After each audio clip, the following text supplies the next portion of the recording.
Mesdames, Messieurs, bonsoir, bienvenue à toutes et à tous, soyez les bienvenus sur ce rendez-vous de l'information. Les principaux titres de l'actualité de ce vendredi 24 mars 2017. Le grand guide de la communauté musulmane de Soufi, Cheikh Soufi Bilal Diallo, est arrivé à Mopti. De le début de cette édition, nous vous ferons voir les images de son arrivée dans la Venise malienne. Le gouvernement congolais, en plus d'être confronté à une situation de crise politique, est menacé par une grève illimitée à partir d'avril. Londres a rendu hier un hommage aux victimes de l'attentat terroriste. Une quatrième victime a succombé à ses blessures. On vous l'avait annoncé déjà il y a quelques jours, il est arrivé à Mopti. Hier, le grand guide de la communauté musulmane de Soufi a été accueilli par une forte population sortie massivement lui témoigner leur amour, leur sympathie et l'ont accompagné de Sévaré jusqu'à Mopti. Nos deux reporters sur place, Maman Meiga, Samba Keita, nous ont fait parvenir ces images que la rédaction vous commente. Il est 16 heures passées de 15 minutes sous un soleil et une chaleur époustouflante. Les fidèles, disciples et admirateurs du grand guide de la communauté musulmane de Soufi sont allés à la rencontre de l'éminent sage de son arrivée à Sévaré. C'est sous haute escorte que le grand guide de Soufi est accompagné de Sévaré à la Venise malienne Mopti. Et là, Cheikh Soufi n'a pas dérogé à sa coutume. Comme chaque fois dans cette localité, il est allé à la rencontre du chef coutumier de Mopti. Ensuite, avec sa forte délégation venue de Bamako chez le grand imam de Mopti, le grand guide spirituel s'est assis quelques instants en face de ces personnes qui ont effectué le déplacement en signe de modestie. Là, Cheikh Soufi Bilal est à Mopti dans le cadre du Mauloud sous l'égide de son disciple et guide Cheikh Wakil. Demain, le grand guide de la communauté musulmane de Soufi animera une conférence sur le thème « Rôle du musulman dans le processus de la paix, cas du Mali ». Après Mopti, nous revenons ici à Bamako, conseil de cabinet à la primature hier. Le Mali aura bientôt, nous espérons, ses quatrième opérateur économique qui va venir équilibrer un peu la balance entre les deux sociétés qui ont le monopole du marché depuis bientôt plusieurs années. C'est cela qu'a décidé le Premier ministre et l'ordre a été donné au ministre de la Communication et de l'économie numérique, porte-parole du gouvernement, pour lancer le processus. Abdraman Baba Kouyaté pour La Voix. Bientôt, le Mali pourrait avoir son quatrième opérateur économique sur un marché occupé seulement par deux opérateurs, le troisième n'ayant encore commencé ses activités. C'est cela qui est ressorti du conseil de cabinet à la primature hier jeudi 23 mars 2017. Le Premier ministre Modibo Keïta a autorisé le ministre de l'économie numérique à entamer les procédures dans le cadre de l'avènement d'un quatrième opérateur économique. Cette situation de duopole ne favorise pas le développement des télécommunications dans notre pays. Le ministère de l'économie numérique a souhaité qu'il soit autorisé à entamer le processus de lancement d'une quatrième licence. Au Mali, aujourd'hui, nous avons deux opérateurs, Sotelman Malitel et Orange Mali, qui sont effectivement sur le marché.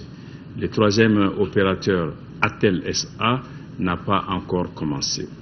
Et le ministère a eu l'autorisation de lancer le processus d'une quatrième licence de téléphonie au Mali. L'autre point discuté dans cette rencontre concerne le coton du Mali, représentant 15% du produit intérieur brut de notre pays. Le gouvernement veut redynamiser le secteur en renforçant la capacité de la compagnie malienne de textile CMDT. Ainsi, les directives claires ont été données pour le ministre de l'Agriculture dans ce sens.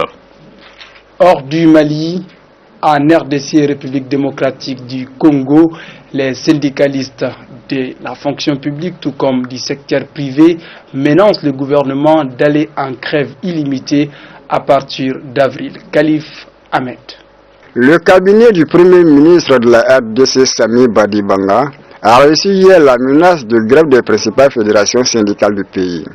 Les travailleurs du secteur privé comme du public, à partir du 1er avril 2017. Cette grève sera illimitée, ont martelé les chefs des syndicats, tant que le gouvernement ne revoit pas leurs conditions de travail, surtout économique. Le Congo est déjà plongé dans une crise politique depuis le 20 décembre 2016. Le pays traverse des moments difficiles. La monnaie locale a largement chuté. $1 est échangé souvent contre 1300 de la monnaie congolaise. Sur le continent européen, à Londres, les populations civiles ont rendu un grand hommage aux victimes de l'attentat terroriste. Cela a coïncidé avec le décès de la 4e victime de cet attentat perpétré par un Britannique âgé de 52 ans. Abdrahman Babakweti. Plusieurs centaines de personnes se sont réunies à la place de Trafalgar Square. Les participants ont rendu un hommage aux victimes. Leur message est unique, qu'ils n'ont pas peur. Le bilan de l'attentat s'est alourdi.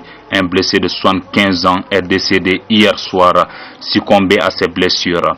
L'enquête se poursuit. Il s'agit d'un Britannique du nom de Khalid Massoud, 52 ans. Il est des régions à l'intérieur du pays.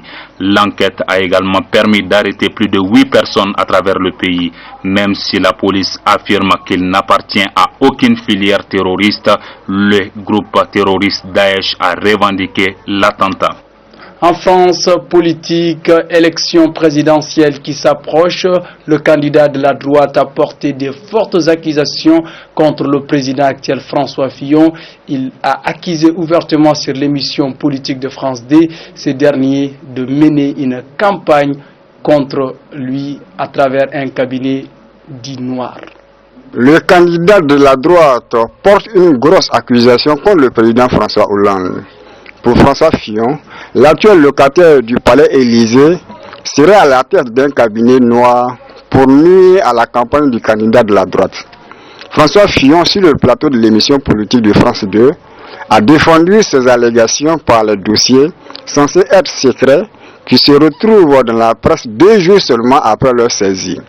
Le président de la République française, Hollande, a réagi avant même la fin de l'émission. Pour lui, ces accusations sont mensongères et les condamne. Tournée d'information qui se termine aux États-Unis d'Amérique, le président Trump a demandé aux membres du Sénat de statuer et de donner un vote par rapport à sa volonté de changer l'Obamacare, qui est l'assurance de santé mise en place par le président l'afro-américain Barack Obama, qui a quitté le pouvoir le 20 janvier dernier. Récit Salke Haidara. Plusieurs centaines de personnes ont marché à travers les États-Unis pour dénoncer la volonté du président Trump à mettre fin à l'assurance maladie appelée Obamacare. Hier, les membres de la Chambre des représentants démocrates et républicains ont refusé de soutenir la réforme de Trump.